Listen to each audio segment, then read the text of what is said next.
Come into my world, I've got to Танилцааны өнөөдрийн мэндийг хүргэе. Намайг Ука Төмөр гэдэг гайхамшиг өөрөөсөө видео бичлэгүүдэд та бүхэнтэйгээ хуваалцаж байгаадаа би маш их баяртай байна.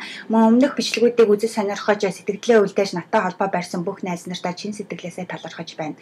Өнөөдрийн миний ярих сэдэв бол байглаас заяасан өөрт байгаа чадваруудаа хүчин төгөлдөр болгож ашиглалтанд оруулцгаая гэсэн сэдвээр ярих хүсэлтэй байна.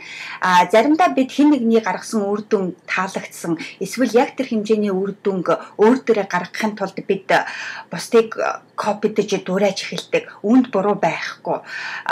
Гэвч хит их бусдыг дүүрэж копидснороо бид өөрт байгаа чадваруудыг хүчингүй болгож өөрийгөө хинбэ гэдгээ мартдаг хор уршигтай.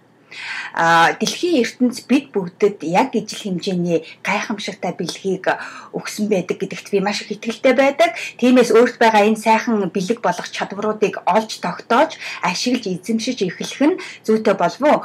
Мөн үүнийхээ хажуугаар бусдад байгаа сайн сайхан чадваруудаас суралцаж, тэгээд үүнийгээ давхар өөрийн хийж байгаа ажил, хийж байгаа үйлдэл дээрээ тусгаж өгөх юм бол бид илүү их амжилтанд хүрэх болов уу?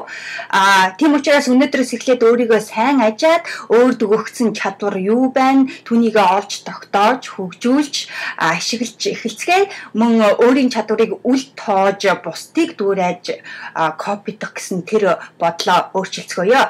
Тиймээс та бүхэндээ амжилт хүсье. Дараагийн видео бичлэг хүртэл баярлалаа.